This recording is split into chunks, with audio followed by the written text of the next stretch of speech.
Bonjour à tous. Aujourd'hui, vidéo pour vous partager notre avis avec Tiki sur le dernier film de Guy Ritchie. Ça s'appelle Fountain of Youth. C'est disponible sur la plateforme de SVOD Apple TV+.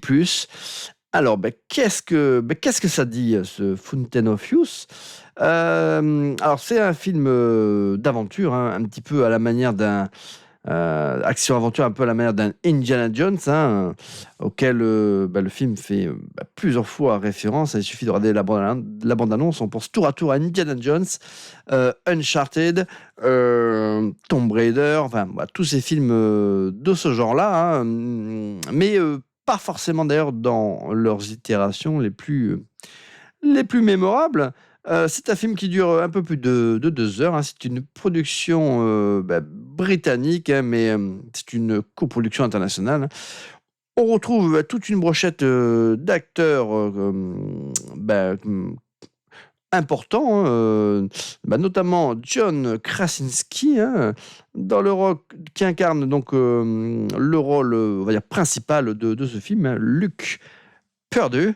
On a également Nathalie Portman qui, elle, incarne sa sœur, hein, Charlotte Perdue. Et après, on a d'autres acteurs, donc, notamment Domhnall Gleeson, hein, Eiza Gonzalez, hein, qu'on avait pu voir dans une petite pépite qui m'était donnée de voir sur Amazon Prime. Ça s'appelait Hash. Un petit film de SF réalisé avec un micro-budget. Franchement, c'est un mini budget, mais par contre, le film était très, très, très cool au regard, encore une fois, de ces limites financières, hein. Franchement, si vous aimez les films qui s'inspirent de l'univers de Howard Philip Lovecraft ou de John Carpenter, hein, et bien écoutez, H, je vous le recommande. Donc il est également disponible sur Amazon Prime en SVOD. Donc le budget de ce film Fountain of Youth, c'est un budget de ouf. Il se dirait que le film a été conçu avec un budget d'environ 180 millions de dollars, hein. C'est une enveloppe considérable, hein, pour un film dont l'exploitation se limite à de la SVOD. Donc c'est étonnant, mais c'est comparable à ce que propose de temps à autre Netflix, hein. Guy Ritchie, là, il a eu un budget de malade. C'est peut-être même l'un des plus gros budgets qui lui a été alloué. Alors, il faudrait voir au niveau de Aladdin, hein, le budget qu'il avait pour le réaliser. Mais franchement, 180 millions de dollars, ça m'étonnerait pas que ce soit son plus gros budget. Et c'est étonnant d'ailleurs que ce film n'ait pas été diffusé au cinéma, hein, ne serait-ce que pour en assurer une petite promotion aussi. Puisqu'on sait que certains films comme ça, même s'ils n'ont pas une exploitation salle très très longue, et que leur rentabilité maintenant elle se fait aussi sur l'exploitation en SVOD, voilà, c'est un petit peu étonnant. Guy Ritchie, lui on le connaît plutôt en général pour les films de gangsters, hein. Il en a fait toute une palanquée, hein. Alors Snatch était plutôt pas mal.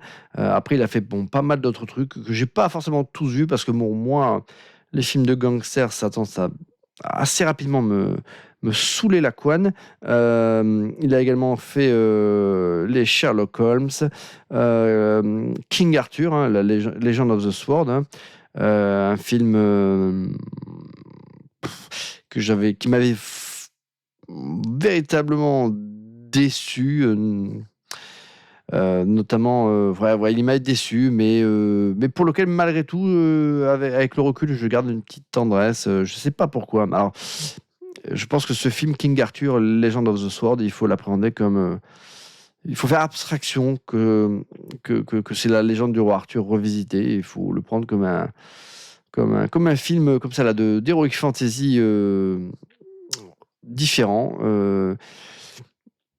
Il faut essayer aussi de pas trop s'arrêter sur certains moments insupportables qu'il y a dans ce film, notamment Ça, c'est un petit peu la marque de fabrique de Guy Ritchie. C'est parfois, il a des séquences comme ça, là, où il filme de manière quasiment accélérée, là.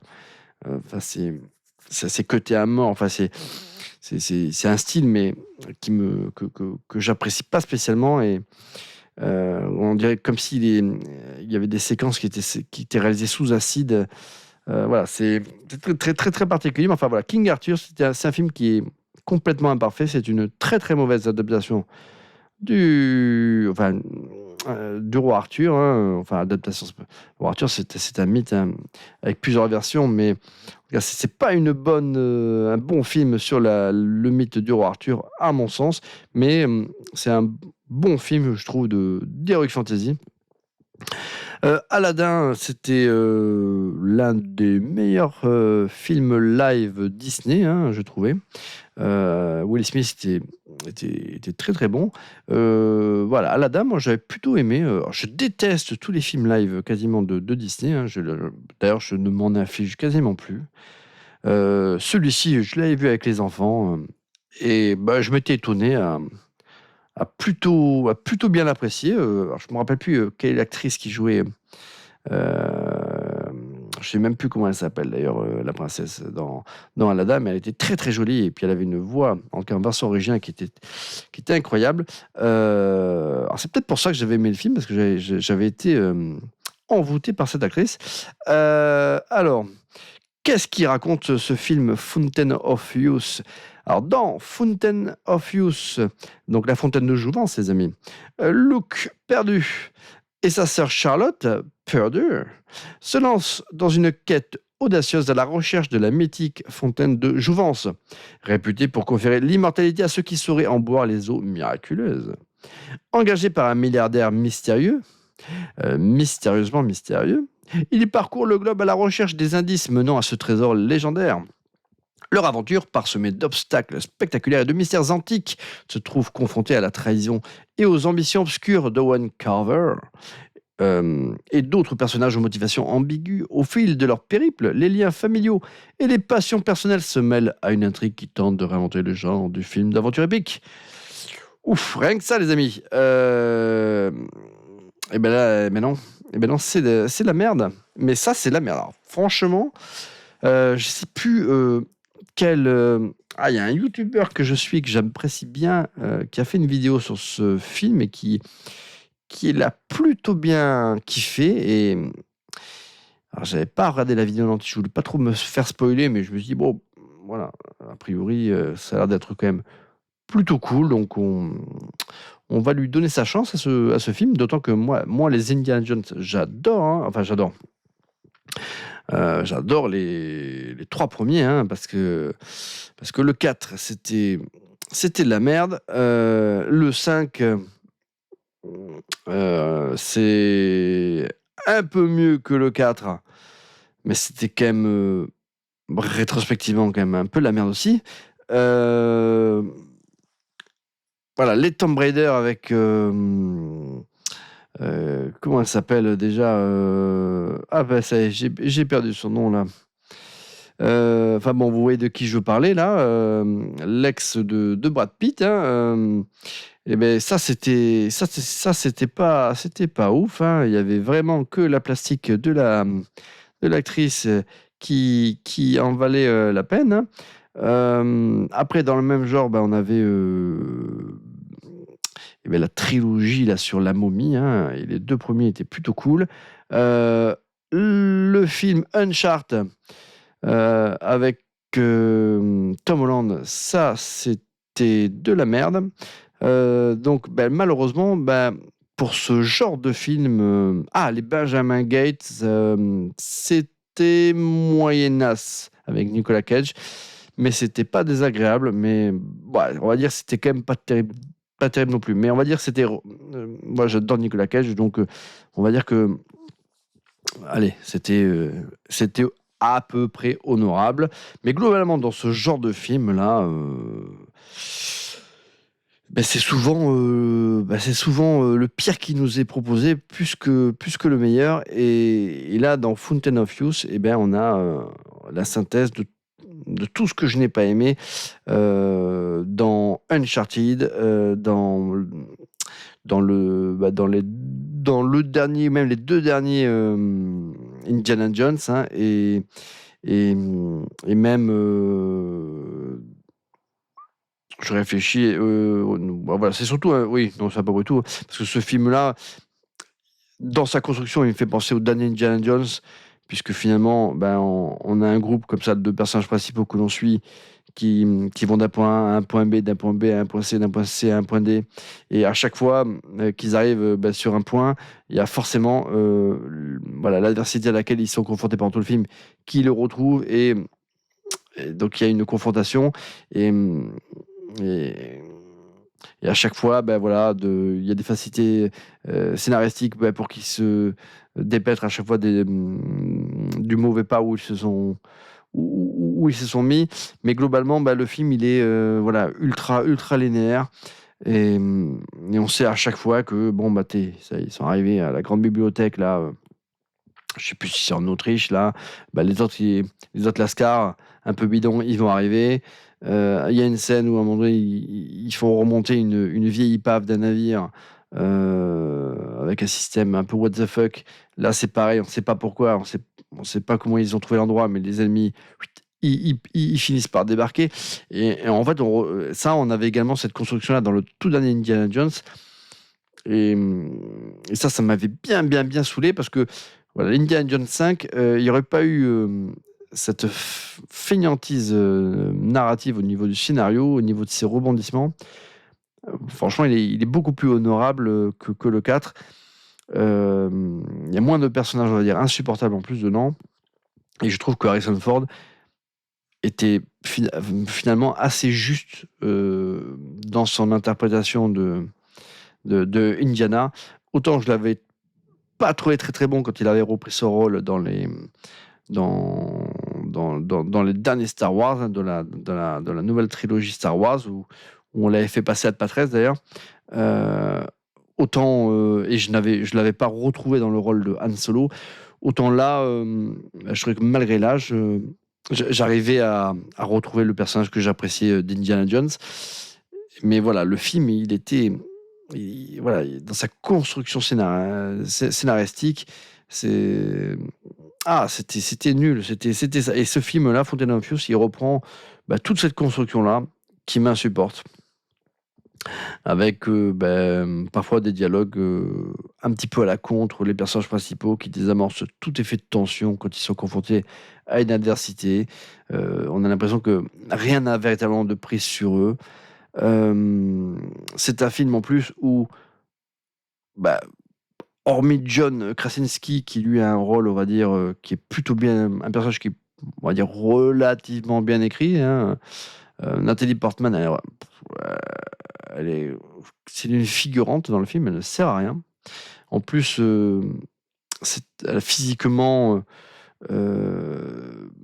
c'est bon, c'est toujours une jolie femme, hein, il y a pas de, c'est pas ça, mais c'est que plus elle vieillit, je trouve, plus il y a une forme de dureté qui s'installe sur son visage, et qui fait que, voilà, on a l'impression qu'elle se faisait grave chier déjà dans ce film-là, qu'elle est venue cachetonner. Encore une fois, elle est spectatrice des événements qui se jouent devant elle, et jusque dans le climax, hein, où voilà, elle ne fait quasiment que observer et commenter ce qui se déroule sous ses yeux. Et en plus, elle porte sur sa tronche comme ça, que c'est pas une commode. Alors je sais pas si dans la vraie vie elle est très marrante, cette fille, hein. En tout cas, pour avoir lu certaines déclarations qu'elle a pu faire, bah, c'est une personne qui est engagée intellectuellement, qui a la tête sur les épaules, ça, il y a pas de souci, mais ça a l'air voilà, c'est pas une ambianceuse, quoi, j'ai l'impression. En attendant, bah, le seul qui fait le job, et qui a un ton soit peu sympathique, c'est John Krasinski. Tous les autres, bah, ce sont des stéréotypes, hein, alors il y a Eiza Gonzalez qui est toujours aussi magnifique, hein. Elle est incroyable, cette actrice, hein. Mais par contre, pareil, elle a un rôle, mais un rôle des bois. un rôle des bois, c'est pathétique, hein, et c'est pathétique aussi toutes ces facilités scénaristiques aussi qu'il y a avec ces personnages-là, notamment, pour ceux qui ont vu le film ou qui vont le voir, cette scène donc, que j'ai évoquée où par un moyen scientifique, ils arrivent à faire remonter à la surface une épave d'un vieux navire immergé au fond de la mer. Ça, c'est pareil, c'est complètement what the fuck. Mais en tout cas, dans le déroulé de cette scène, de cette séquence, il va arriver quand même quelque chose de pas trop cool à ce personnage-là. Et franchement, il y a quasiment zéro possibilité pour qu'elle s'en sorte. Mais voilà, le scénario du film fera qu'on la reverra popper comme si de rien n'était un peu plus tard, sans explication aucune. Ça n'a aucun putain de sens. Donc, moi, en général, ce que j'apprécie dans ces films et qui peut faire aussi que je vais avoir un jugement un peu plus bienveillant, c'est aussi par la richesse et de ce qui peut nous être proposé, notamment dans leurs différentes investigations. Et moi, ce que j'avais aimé dans l'abondance, c'était qu'il y avait un petit côté Indiana Jones, ça fait exploration là comme ça là de temples perdus, d'anciens monuments archéologiques, et ça véritablement j'adore. J'avais vu un film d'horreur qui était voilà, c'était un petit film d'horreur mais que j'avais trouvé très très cool. Je crois que ça s'appelait Pyramide. Je crois que c'est ça le nom. Je vais vérifier. Je vais vérifier, les amis, pour pas passer pour un Nasbrock, mais je crois que c'était Pyramide, film d'horreur. Je recherche, mais je crois que c'était ça. Ouais, ça date de 2014 et ça, j'avais trouvé ça très très cool, hein. C'était un tout petit film, mais j'avais trouvé qu'ils avaient fait un véritable effort là dans les décors, et moi j'y croyais vraiment qu'ils étaient dans une pyramide. C'était très très bon, hein. Donc voilà, petit film, mais franchement, en plus pour les gens qui sont comme moi claustrophobes, ce genre de film, ça génère une tension naturelle, hein, ne serait-ce que par rapport au contexte auquel sont exposés là les personnages. Donc je vous recommande, si vous aimez les films d'horreur, les petits films d'horreur, hein, que vous savez les apprécier, les accueillir avec bienveillance, Pyramide, hein, c'est un film de Grégory Levasseur, sorti en 2015, hein. En attendant, pour ce film, la Fountain of Youth, même la fin, quand enfin ils arrivent en Égypte et que l'on peut vivre cette exploration là dans ce monument comme ça antique, j'ai trouvé que c'était très très pauvre. La fin, la séquence finale, qui intègre des effets numériques, elle est dégueulasse. On se demande comment ils ont réussi à proposer un spectacle aussi dégueulasse dans certains effets à la fin, avec un budget de 180 millions de dollars. Franchement, ça, c'est des fautes qui sont impardonnables. Quand on a un budget comme ça, on peut pas se permettre de conclure son film avec comme ça une séquence de fin où on a des effets numériques vraiment, vraiment affreux. Le dénouement, pareil, c'est facilité scénaristique. Donc, voilà, moi, ce qui m'avait vendu quand même un minimum d'intérêt, c'est ce côté Indiana Jones, exploration de temps antique, machin. Allez, je m'étais dit, bon, et même s'il y a des blagues un peu à la con, comme on en retrouve dans certains films, parce qu'il peut y en avoir également dans les premiers Indiana Jones, hein. Même s'il y a des facilités scénaristiques, au moins qu'il y ait du dépaysement, que ce soit divertissant par rapport à ce que visuellement on va nous proposer. Et en fait, c'est ultra pauvre. Alors certes, le film, il nous fait voyager, et c'est pas tourné que sur fond vert, hein, loin s'en faut. Mais donc bon, ça, il faut quand même saluer l'intention. Mais après, voilà, c'est beaucoup trop pauvre, ce film. Je comprends pourquoi il n'est pas sorti au cinéma. Il se serait fait véritablement défoncer. Il y a pas mal de séquences où on essaie un petit peu de singer Mission Impossible, par exemple, ou James Bond, avec des courses-poursuites interminables en voiture, ou en scooter, mais c'était long et chiant. Et puis comme de toute façon, on sait qu'il n'y a rien qui peut impacter le héros, bah, du coup, il n'y a aucune tension, il n'y a rien du tout. On attend juste que ça se termine et que le scénario il avance. Voilà, d'ailleurs, le, le personnage incarné par Krasinski, bah, lui, il est, rien ne, voilà, il est imbattable. C'est un dieu, quoi. Il est fort, il est hyper intelligent, il, il est, il a l'humour, il est beau gosse, il tabasse tout le monde, il, il évite les balles comme Superman. Enfin, je veux dire, en plus, vous verrez la fin, mais bah, c'est un petit peu comme, enfin, je veux dire, enfin, bah, allez, non, je risque de spoiler, donc je préfère rien dire, mais en gros, lui, je me demande si c'est pas lui qui a écrit le scénario du film, quoi, parce que franchement, il a hérité là, de tous les trucs les plus cool, mais en fait, le fait que ce personnage-là, il est tout, voilà, ses caractéristiques, bah, ça fait que bah, bah, finalement, ça rend le personnage un peu nul aussi, parce qu'il a aucune faiblesse, aucune fragilité. Euh, de toute façon, c'est le gros problème du film, c'est qu'il n'y a aucune émotion. Il y a aussi toute cette histoire entre Nathalie Portman, enfin, le personnage incarné par Nathalie Portman et son enfant, sa relation avec son enfant, son ex-mari, tout ça, on s'en bat le steak. Donc il y a ces petites sous-intrigues là, dramatiques dont on n'a rien à cirer. Donc franchement, je suis pas un fan de Guy Ritchie, mais malgré tout, il a réussi quand même à me décevoir. Bah, ce film, c'est une belle merde, hein, une belle bouse. Franchement, j'ai maintenu mon attention devant ce film parce que je me suis dit, allez, je veux quand même voir la fin. Je veux voir ce temple.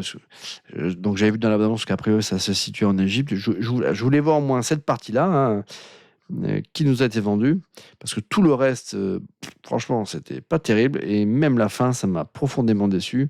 Ça pompe aussi d'une certaine manière sur la fin du premier Indiana Jones, hein, d'une certaine manière, hein.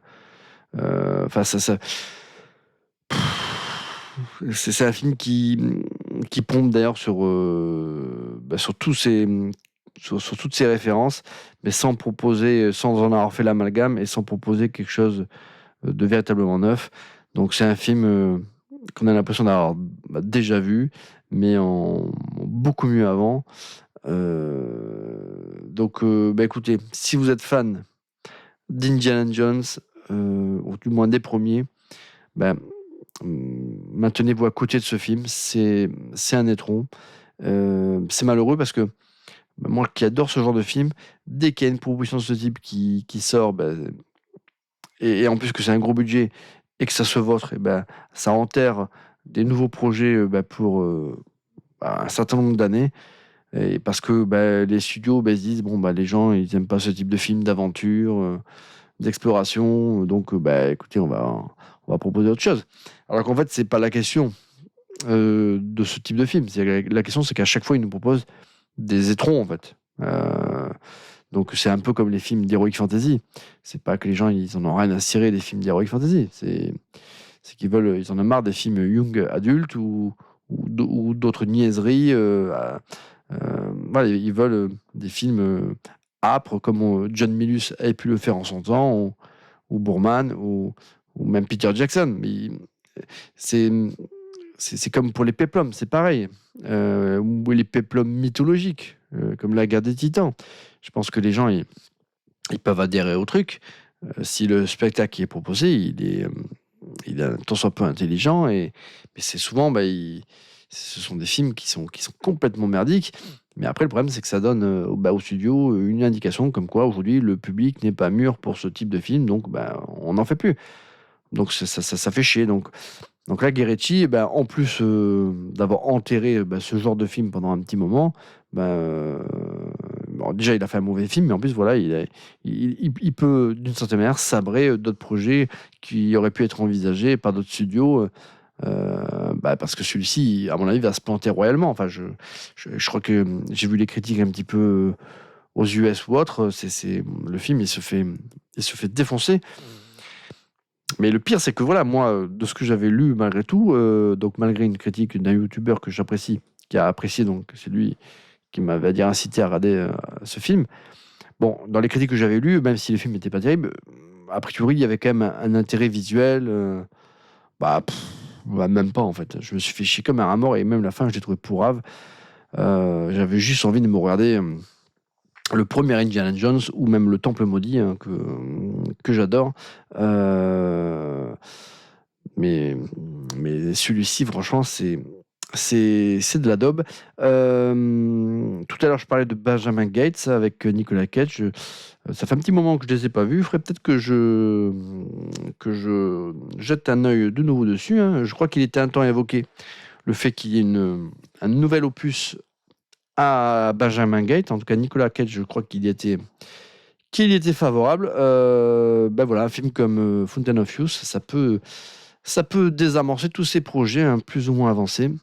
Donc, voilà, c'est la merde. Fountain of Youth, c'est un véritable étron. Et je vais laisser le mot de la fin à mon Tiki d'amour. Alors, mon Tiki, qu'est-ce que tu as pensé de ce Fountain of Youth avec Nathalie Portman et Eiza Gonzalez? J'étais comme un ouf, Eiza Gonzalez, mais elle est magnifique. Toi, il n'y a que les filles qui t'intéressent, mais t'es un petit vicelard. Non, mais le film, sinon, il m'a profondément ennuyé.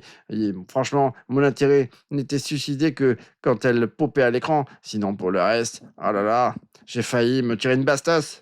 Bon. Eh ben, écoute, je crois que pour une fois, on est sur la même longueur d'onde, mon Tiki. Eh ben, écoutez, les amis, c'est tout pour cette petite vidéo. Presque 30 minutes. Trop longue vidéo. Eh bien, écoutez, à très bientôt, les amis.